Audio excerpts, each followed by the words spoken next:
21 septembre 1980. À Brive-Charensac, la Loire emporte le pont. Elle emportera aussi 10 vies. Lorsque les débris de la crue atteignent le barrage de Grandjean, on craint que ceux-ci ne se coincent dans les vannes et empêchent l'écoulement normal de l'eau. Si la Loire déborde, si la Loire passe par-dessus le barrage, c'est la rupture. Heureusement, il n'en sera rien. Les Parisiens ont le zouave du pont de l'Alma, les Stéphanois ont le barrage de Grandjean. À chaque crue, c'est un pèlerinage. Une vanne, 2 vannes ouvertes, ça va. 3 vannes, 4 vannes. La Loire est en colère. Et à Saint-Just-à-Rambert, on a les pieds sous l'eau comme en 80, 2003 ou 2008. Jusqu'à 6000 mètres cubes d'eau par seconde peuvent transiter par ces 4 vannes. C'est à chaque instant le contenu de 2 piscines olympiques. 55 mètres de hauteur, 205 mètres de longueur. Et une architecture type poids-voûte. En répartissant les charges sur le relief plutôt que sur le sol, la structure en voûte permet d'utiliser moins de béton. Ainsi, l'épaisseur du barrage n'est que de 8,50 mètres. À titre de comparaison, l'épaisseur à la base du gouffre d'enfer au-dessus de Saint-Étienne est de plus de 50 mètres. Il s'agit d'un barrage essentiellement poids. Le barrage est avant tout une centrale électrique. Il n'a pas pour vocation de contenir les crues de la Loire.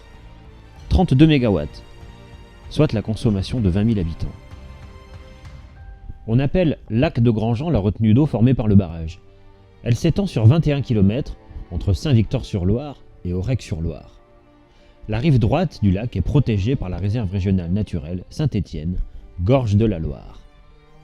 Sous les eaux du lac subsistent encore les ruines du quartier de la gare de Saint-Victor, ainsi que des hameaux de Mousset et Chamousset. EDF naît en 1946.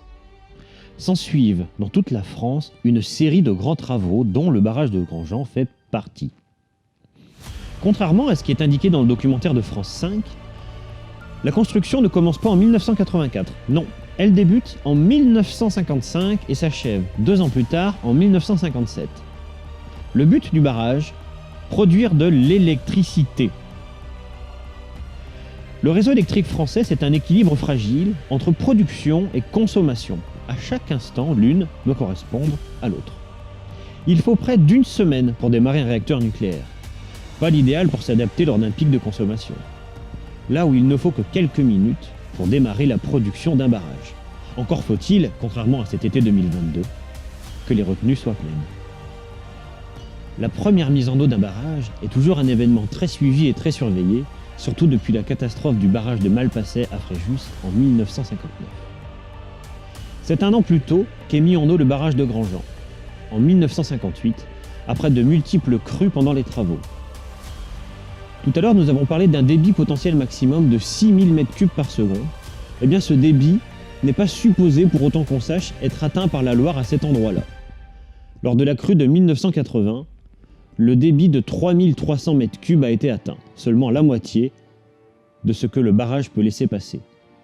Je vous remercie d'avoir suivi ce documentaire et j'espère avoir commis le moins d'erreurs possible. N'hésitez pas dans les commentaires, si vous êtes un chicaneur, à me faire remarquer les quelques approximations qui auraient pu apparaître. Je vous remercie, à bientôt.